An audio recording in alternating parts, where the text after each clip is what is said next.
சிறுதுளி பெருவெள்ளம்னு சொல்கிற மாதிரி ஒரு பெரிய விஷயத்துக்கு முன்னாடி ஏகப்பட்ட சின்ன விஷயங்கள் கனெக்ட் ஆனால் தான் அந்த பெரிய விஷயத்தையே நம்ம அச்சீவ் பண்ண முடியும். அந்த மாதிரி தான் ஒரு மோட்டார்லேருந்து தண்ணி எடுத்து விடுறதுக்கு முன்னாடி ஏகப்பட்ட சின்ன விஷயங்களை செஞ்சால் தான் அது மோட்டார்லேருந்து தண்ணியை நம்ம எடுத்து விட முடியும். வெளியே தண்ணி எடுத்து விடுறதுக்கு மோட்டாரில் செய்ய வேண்டிய எல்லா வேலையும் செஞ்சாச்சு. பைப்பை மாட்டியாச்சு, கனெக்ஷன் கொடுத்தாச்சு, அடுத்து மோட்டாரை கிணத்துக்குள்ளேயே அழுங்காமல் இறக்கியாச்சு. இனி தண்ணி எடுத்து விட்டு பார்த்தா எல்லா வேலையும் முடிஞ்சது. தண்ணி கரெக்டாக வந்துருச்சு அப்படின்னா நம்ம வேலை முடிஞ்சது. தண்ணி எடுத்து விட்டு பார்க்கறதுக்கு முன்னாடி முக்கியமான இன்னொரு வேலை என்னென்னா, இந்த பைப்பை கைத்தில் போட்டு டைட்டாக பக்கத்தில் எதுலையா அதெல்லாம் கட்டி வச்சிடணும். ஏன்னா தண்ணி எடுத்து விடும்போது மோட்டார் சுண்டி இழுக்கும். அப்போ பைப்பை உள்ளேயும் சேர்த்து இழுத்துடக்கூடாதுன்றதுக்காக இப்படி போட்டு கைத்தை வச்சு கட்டிடுவோம். அடுத்து என்ன, தண்ணி வருதா இல்லைன்னு சொல்லிட்டு தண்ணி எடுத்து விட்டு பார்க்க வேண்டியதான். தண்ணியை பார்த்தோன்னே தண்ணி வந்துருச்சுன்னு சந்தோஷமெல்லாம் பட முடியாது. அப்படி தான் டக்குன்னு 2 செகண்ட் 3 செகண்டில் தண்ணி வந்து கட்டாச்சு. இது ஃபஸ்ட் அட்டம், செகண்ட் அட்டம், தேர்ட் அட்டம், இப்படி அட்டம்ப்ட்னு ஒரு 5-6 அட்டம்ப்ட் போயிடுச்சு.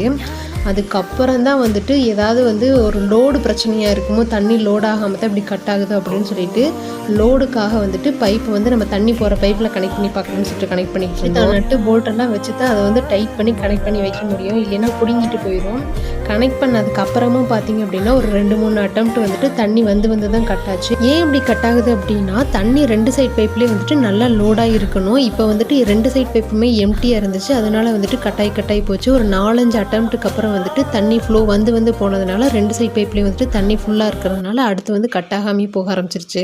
அப்புறம் என்ன, அவ்வளோதான், தண்ணி போக ஆரம்பிச்சிருச்சு. இன்னைக்கு கிணத்து மேட்டை சுற்றி வேடிக்கை பார்த்து என்ன பண்ணுறதுனால எல்லாரும் வீட்டுக்கு கிளம்பிட்டோம். நானும் கிளம்புறேன். பாய்.